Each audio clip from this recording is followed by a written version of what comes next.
네, 오늘 말씀 보도록 하겠습니다. 예레미야서 37장 11절에서 21절까지의 말씀입니다. 예레미야서 37장 11절에서 21절까지의 말씀 우리 함께 봉독하도록 하겠습니다. 갈대아인의 군대가 바로의 군대를 두려워하여 예루살렘에서 떠나매 예레미야가 베냐민 땅에서 백성 가운데 분깃을 받으려고 예루살렘을 떠나 그리로 가려하여 베냐민 문에 이른즉 하나냐의 손자요 셀레마의 아들인 이리야라 이름하는 문지기의 우두머리가 선지자 예레미야를 붙잡아 이르되 내가 갈대아인에게 항복하려 하는도다. 예레미야가 이르되 거짓이다. 나는 갈대아인에게 항복하려 하지 아니하노라. 이리야가 듣지 아니하고 예레미야를 잡아 고관들에게 끌어가매 고관들이 두려워하여 예레미야를 데려서 서기관 요나단의 집에 가두었으니 이는 그들의 이 집을 옥으로 삼았음이더라.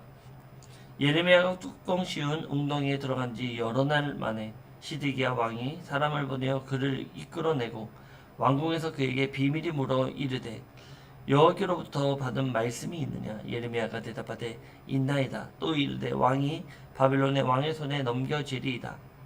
예레미야가 다시 시드기야 왕에게 이르되 내가 왕에게나 왕의 신하에게나 이 백성에게 무슨 죄를 범하였기에 나를 옥에 가두었나이까. 바벨론의 왕이 와서 왕과 이 땅을 차지하지 아니하리라고 예언한 왕의 선지자들이 이제 어디 있나이까. 내 주 왕이여 이제 청하건대 내게 들으시며 나의 탄원을 받으사 나를 서기관 요나단의 집으로 돌려보내지 마옵소서. 내가 거기서 죽을까 두려워하나이다. 이에 시드기야 왕이 명령하여 예레미야를 감옥들에 두고 떡 만드는 자의 거리에서 매일 떡 한 개씩 그에게 주게 하며 성중에 떡이 떨어질 때까지 이르니라. 예레미야가 감옥들에 머무니라. 아멘. 네, 하나님께서 예레미야를 통해서 계속해서 말씀하시고 있는 것입니다. 다시 이제 시드기야 그 시대로 저희들 바라보면서 그 마지막 때에 하나님께서의 그 외침, 그리고 이렇게 멸망할 수밖에 없는 그 상태에 대하여 하나님께서는 말씀하고 있는 것입니다. 네, 오늘 11절 말씀. 갈대아인의 군대가 바로의 군대를 두려워하여 예루살렘을 떠나매. 네, 여기서 보면은 두려워하여라고 이렇게 번역을 해놨는데 참 성경에도 보면은 이제 개역 개정에 보면 오류가 굉장히 많습니다. 오역들이 좀 있습니다. 여기서 두려워하여라고 이렇게 표현하면 어떻게 볼 수 있습니까? 그 바벨론의 군대가 애굽을 두려워해서 그곳을 떠났다라고 이렇게 볼 수 있습니다. 마침 애굽에서 이제 바로의 군대, 호브라의 군대가 일어나서 오고 있다, 도와주러 오고 있다, 이런 소식이 있었기 때문에 여기서 두려워하여 떠났다 그러면 호브라의 군대가 두려워서 이들이 바벨론으로 떠났다 이렇게 볼 수 있는데, 여기서 두려워하여라는 이것은 얼굴들 앞에 이런 원래 본 뜻을 갖고 있습니다. 즉 어떤 말입니까? 애굽의 군대가 일어나서 그들을 대적하고자 그들이 예루살렘을 떠났다 이렇게 번역하는 것이 맞습니다. 네, 그런데 이런 오역들에 대한 좀 이 수정이 필요할 것 같습니다. 네, 어쨌든 이때 이제 바벨론의 군대는 애굽의 군대가 자신들을 치러, 그러니까 바로 이스라엘을 도와주러 일어났다라는 소식을 듣고 바로 그 빗장을 풀고 그 둘레 포위를 소수의 군대만을 남겨두고 그들을 치러 나간 것이죠. 12절입니다. 예레미야가 베냐민 땅에서 백성 가운데 분깃을 받으려고 예루살렘을 떠나 그리로 가려 하여. 자, 빗장도 이제 풀렸습니다. 어느 정도 빗장도 풀렸고, 포위하던 것이 이제 마침 풀렸고, 그리고 하나님의 희망의 메시지 또 무엇입니까? 그 하나멜, 아나토트에 있는 그 친척 하나멜의 땅을 사게 되었죠. 그러니까 희망적인 메시지를 우리에게 들려주고 있는 것입니다. 이 바벨론의 심판이 끝나고 그 땅 가운데 이 가족들의 회의에서 그 분깃을 받고자 하여 이 예레미야는 아나도스로 향하게 되는 것입니다. 지금 이제 그 모습, 여기서 이제 백성이라고 하는데 이제 가족적인 백성의 뜻을 가지고 있습니다. 그래서 그 가족 가운데에서 분깃을 확인하고자 이제 길을 떠나게 아나돗으로. 아나돗이라는 곳이 베냐민의 그 땅에 속한 땅이고요. 그리고 베냐민이 북쪽에 있었기 때문에 북쪽 문을 통해서 나가는 것, 그것이 바로 베냐민 땅으로 이끄는 바로 아나돗으로 가는 길이었다라는 것이죠. 그래서 그곳으로 이제 길을 떠나게 되는 것입니다. 13절입니다. 베냐민 문에 이른즉 하나님의 손자여 셀레마의 아들인 이리야라 이름하는 문지기의 우두머리가 선지자 예레미야를 붙잡아 이르되 내가 갈대인에게 항복하려 하는도다. 자, 지금 이제 그쪽 문으로 떠나가는데 거기 이 문지기의 우두머리인 이리야라는 인물이 있습니다. 이 사람이 지금 봤더니 예레미야, 당시 예레미야를 알아볼 정도로 굉장히 예레미야는 활발하게 활동을 했다라는 것입니다. 얼마나 그 하나님의 메시지를 전했겠습니까? 그 40년의 그 기간 동안에 얼마나 많은 시간 동안 이 하나님의 음성, 하나님의 메시지를 전한 선지자로서 하나님의 쓰임을 받고 있었겠습니까? 참 이런 모습으로 우리는 좀 반성해야 될 부분도 있을 것 같아요. 얼마나 하나님의 메시지를 전했는가. 얼마나 사람들은 저 사람 저거 미친 사람이다. 아, 저 사람 왜 이렇게 우리에게 듣기 싫은 말만 전하나. 이 정도로 사람들의 관시와 멸시 또 핍박을 당했음에도 불구하고 예레미야는 계속해서 하나님의 메시지, 하나님의 음성을 들려줬다라는 것이죠. 당시에는 뭐 미디어가 발달한 것도 아니고 아무 그 전파하기에 쉽지 않은 그런 환경이라는 것이죠. 그러나 한눈에 알아볼 정도로 그가 그 문으로 향하는데 그 문지기의 우두머리가 알아볼 정도로 이 예레미야가 얼굴이 알려졌던, 그 정도로 하나님의 복음을 열심으로 전했던 인물이다 우리가 볼 수 있는 것이죠. 우리도 하나님의 메시지, 마지막 때의 이 메시지를 우리만 갖고 있는 것이 아니라 계속해서 이 사람들에게, 백성들에게 전하는 그런 우리가 되어야 될 것입니다. 하나님께서 가장 받으시는 가장 큰 감사의 제물은 무엇일까요? 감사의 제목은 무엇일까요? 그것은 바로 영혼에 대한 구원이라는 사실을 우리가 잊지 말아야 될 것입니다. 자, 어쨌든 이제 그 길로 갔더니 이 이리야라는 사람이 예레미야를 알아보고 그를 잡았습니다. 그런데 왜 잡았습니까? 그러니까 이가 북쪽으로 향하는, 북쪽이면은 바벨론으로 나아갈 수 있는 그런 땅이죠. 그러니까 바벨론 군대가 이들은 착각했다라는 거예요. 애굽의 군대가 이제 자신들에게 오니까 그들이 두려워서 떠났다 이렇게 생각할 수도 있고요. 그들을 대적하기 위해서 나갔는데, 그들과 싸우자고 나갔는데 분명히 애굽 군대가 이길 것이다. 당시에 애굽이라는 나라도 굉장히 막강했기 때문에 애굽이라는 나라가 우리를 도와줄 것이다 라는 그런 생각이 있었다라는 것이죠. 그래서 그런 생각이 미치니까 하나님은 우리의 모든 생각을 알고 계십니다. 그러니까 이 이스라엘 백성들이 어떤 생각을 했습니까? 우리가 어저께 나누었지만 그들이 이제 큰 상처를 받을 것이다. 그들이 돌아온다고 할지라도 분명히 큰 상처 가운데 어느 정도 아무리 이겼다고 해도 그 전투의 상처를 가지고 돌아왔기 때문에 우리가 넉넉히 이길 수 있을 것이다 라고 착각했다라는 거예요. 그런 생각을 하고 있었다라는 것이죠.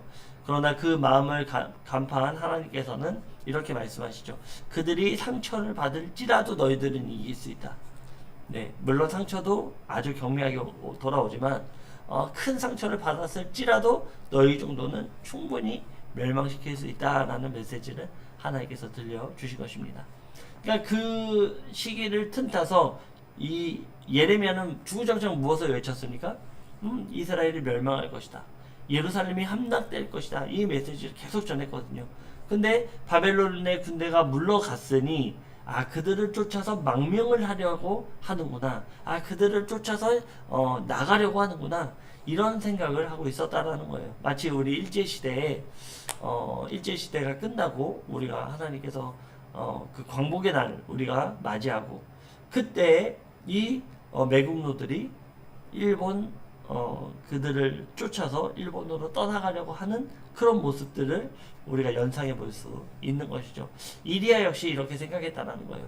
예레미야가 하다 안 되니까 결국 그의 예언이 하나님의 말씀이라고 한 그 말이 거짓말이구나 하면서 이가 이제 바벨론으로 망명을 하려고 하는구나 해서 이를 잡게 되는 것입니다. 그러나 14절에 뭐라고 얘기합니까? 예레미야가 이르되 거짓이다. 나는 갈대아인에게 항복하려 하지 아니하노라. 이리야가 듣지 아니하고 예레미야를 잡아 국원들에게로 끌어가매 국원들이 노여워하여 예레미야를 때려서 서기가 요나단 집에 가두었으니 이는 그들이 이 집을 옥으로 삼았음이더라. 자, 예레미야는 정말 얼토당토 않죠. 예레미야는 누구보다도 자기 백성을 예레미야 애가가 있을 정도로 눈물의 선지자입니다. 정말 자기의 백성 예를 들어서 그런 거죠. 우리가 아무리 나라에 대한 뭐 그런 만약에 애착이 없다고 하더라도 나라에 대한 사랑이 없다고 하더라도 모든 사람이 해외에 나가면 애국자가 된다라고 합니다. 왜냐하면 나라가 나에게 없다면 우리의 존재는 너무나 희미해지기 때문입니다. 보십시오. 난민들에 대한 뉴스를 보면 그들이 얼마나 안타까운 상황 가운데 놓여 있습니다. 놓여 있습니까? 그 이유가 무엇입니까? 그것은 바로 나라가 힘이 없기 때문입니다. 나라가 없어졌기 때문에 이 난민들의 삶이라는 것이 너무나 어렵다라는 것이죠. 우리가 만약에 우리가 속해 있는 이 대한민국이란 나라가 없다면 우리의 삶이 어떻겠습니까? 세상적으로 우리의 위치는 어디에 있겠습니까? 제가 놀라운 일들이 프라하에 가기 위해서 나아가면 그 체코의 그 공항으로 가면요, 그 게이트가 있는데 공항을 빠져나갈 때 보통 보면은 외국인들의 줄은 굉장히 길어요. 그게 이제 어떤 상징성이 좀 있다라고 해요. 자국민들은 아주 쉽게 빠져나가고 해외에서 온 사람들은 아주 긴 줄을 서서 많게는 뭐 1시간 넘게 뭐 2시간 가까이 그렇게 줄을 쓸 때도 있습니다. 그게 어떤 나라에 대해서 통과하는 그런 의례고 자신들의 국가에 너희들이 오기 위해서는 이 정도의 이제 국격이 있다. 뭐 이런 식으로 사람들을 많이 기다리게 하는데 체코에 가면은 한국인 전용 게이트가 있다고 합니다. 그래서 다른 외국인들은 다 줄을 서고 있을지라도 한국인만의 그 게이트가 있어요. 이런 것들 뭐 뉴스에 찾아봐도 있으니까 한번 보시면 굉장히 자긍심을 느끼는 나라에 대한 자긍심을 느끼게 되는 것입니다. 그 정도로 우리가 참 이렇게 나라가 없다라는 것 그것은 굉장히 슬픈 일이죠. 그리고 자신의 위치가 내가 아무리 많은 부를 가지고 있다고 하더라도 그 나라를 잃어버린다면 망명자의 삶을 그 어떤 그 난민의 삶을 살아갈 수밖에 없다라는 것입니다. 예레미야가 그런 상황 가운데 어떻게 망명을 가려고 하겠습니까? 그 나라에 대한 그 사랑이 굉장히 컸던 이 예레미야가 망명을 한다는 건 있을 수 없는 일이죠. 그러나 이 고관들은 이 예레미야의 말을 듣지 않습니다. 왜? 자신들이 생각한 대로, 자신들이 판단한 대로 생각하는 거예요. 그 진실은 귀에 들어오지 않습니다. 이런 일들이 너무나 요즘에도 많죠. 진실은 들으려고 하지 않고 거짓에 자신들이 생각한 그 프레임에 씌워서 모든 사람들을 그렇게 싸잡아서 그 오해하는 그런 일들이 오늘날에도 굉장히 많습니다. 그래서 고관들은 이 예레미야를 붙잡아다가 바로 요나단의 그 가지고 있는 그 뜰에다가 그 구덩이에다가 가둬버리는 그런 결과를 이들이 초래하고 만든 것이죠. 그래서 16절입니다. 예레미야가 뚜껑 씌운 웅덩이에 들어간 지 여러 날 만에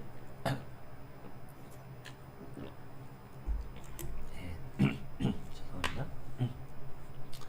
자, 그 집에 이제 갇히게 됐는데요. 그 집에는 웅덩이를 깊이 파서 굉장히 습하고 뭐 이루 말할 수 없죠. 뭐 벌레들도 뭐 말할 것도 없고 그리고 공기도 아주 탁하고 그런 구덩이에 들어가게 해서 그 위에다가 뚜껑을 씌워놨으니 얼마나 답답하겠습니까? 너무나 어두침침하고요.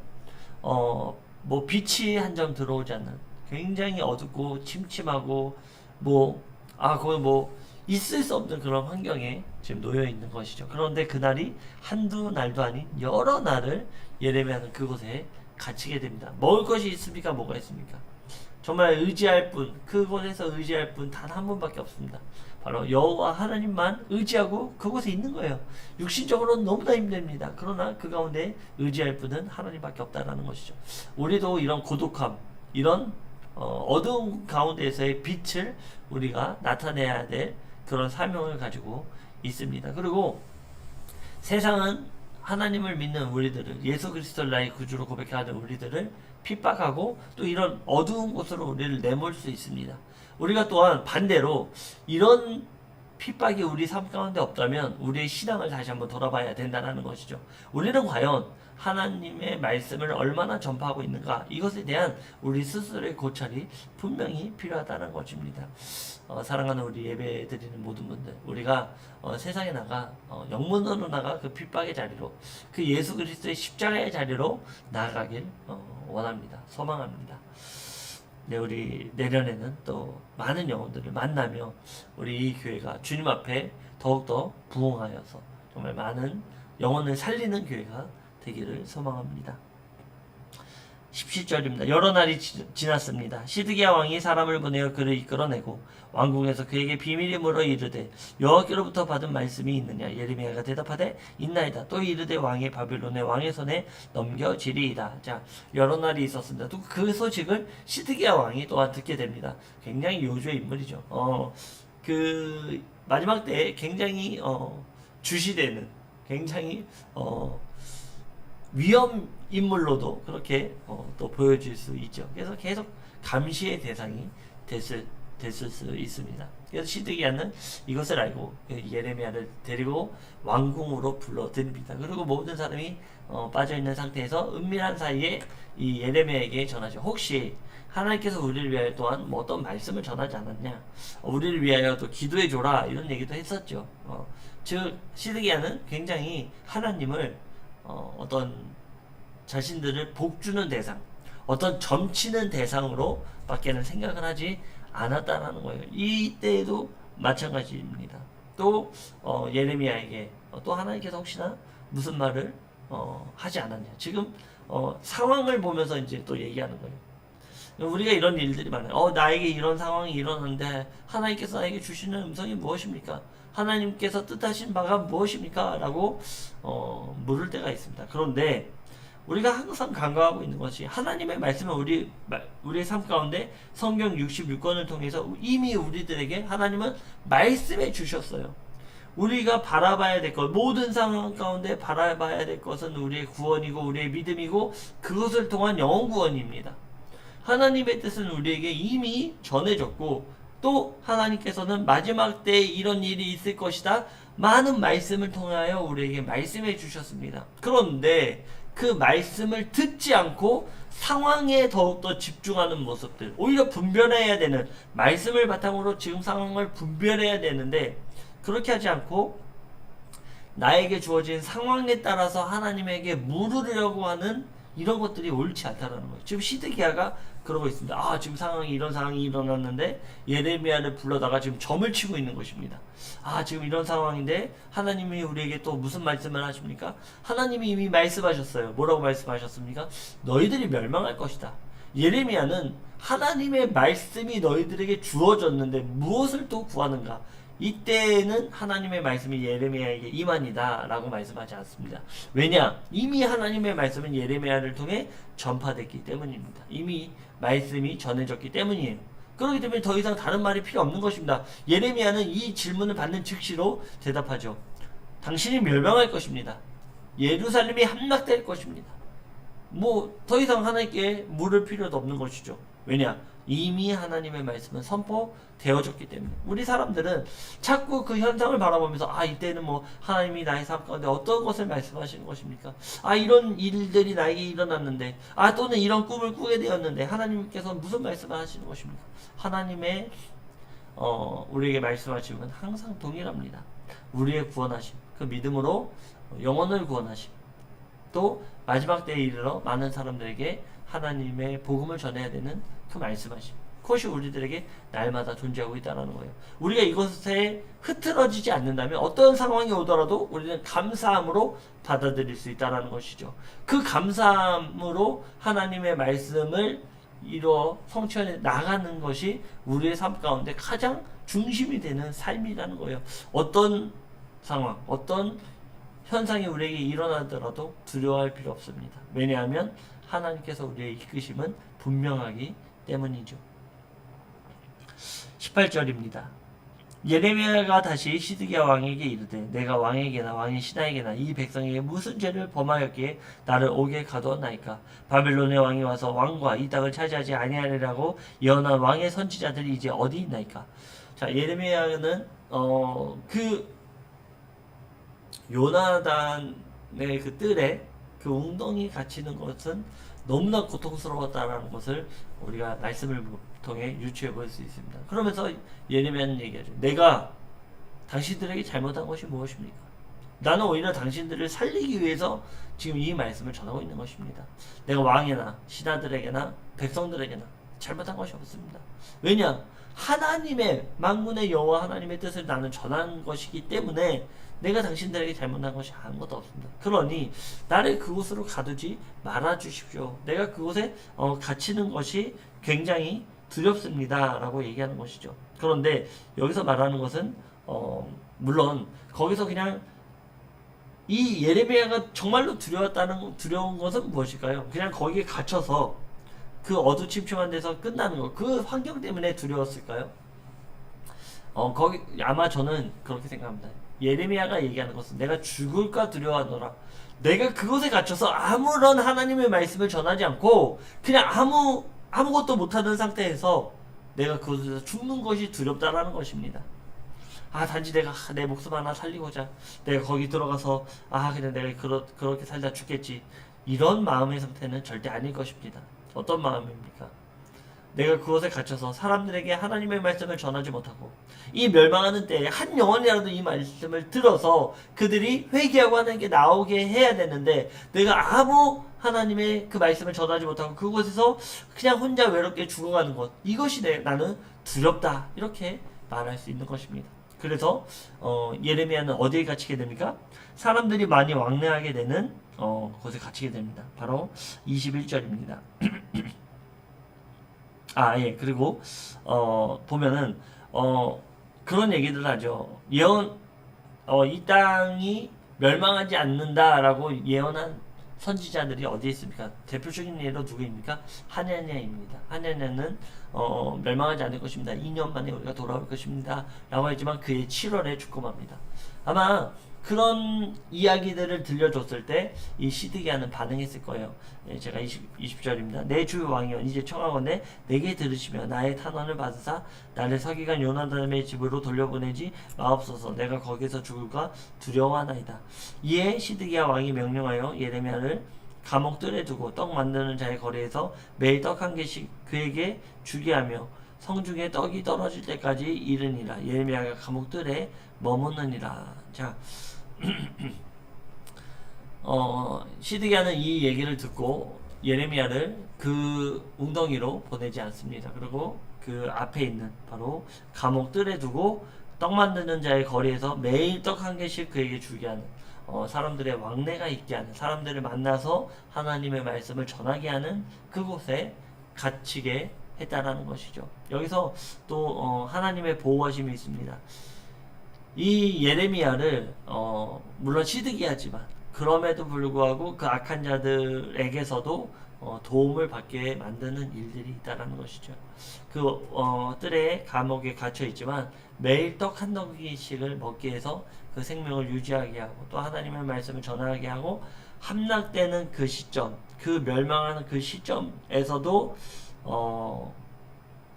이 떡이 떨어지지 않는, 그냥 떡이 떨어졌다는 것은 그 성이 함락되어 이제 기근에 시달리는 그때를 말하고 있는 것이죠. 하나님께서는 이렇게 하나님의 말씀을 전하는 자들을 끝까지 보호하십니다. 이런 내용들은 그 보호하심으로, 감옥에 갇혀있지만 보호하심으로, 하나님의 보호하심으로 우리가 알 수 있는 것입니다. 마지막 때도 이와 같을 것입니다. 하나님의 말씀을 전하고 하나님의 음성을 듣게 하는 모든 사람들은 하나님께서 이런 보호하심이 분명히 있을 거예요. 예, 계시록에 보면은 그런 많은 말씀들이 있습니다. 마지막 때 하나님께서 옮기셔서 보호하심이 있습니다. 그 보호하심이 이 예레미야서를 우리가 유추해 본다면 우리가 그런 말 하죠. 등잔 밑이 어둡다. 그처럼 어떤 그 세상의 악한 존재로부터의 보호하심이 있지 않나 그렇게 생각합니다. 그것은 물론 하나님의 권능 아래 하나님께서 행하심 가운데 우리가 이루어질 수 있다는 것, 우리가 그것을 알았으면 좋겠습니다. 참 예레미야서를 보면서 많은 것을 느끼게 됩니다. 이제 우리가 이제 12월 한 달 동안은 자선 냄비 기간으로 잠시 우리가 휴식 기간을 갖게 될 텐데요.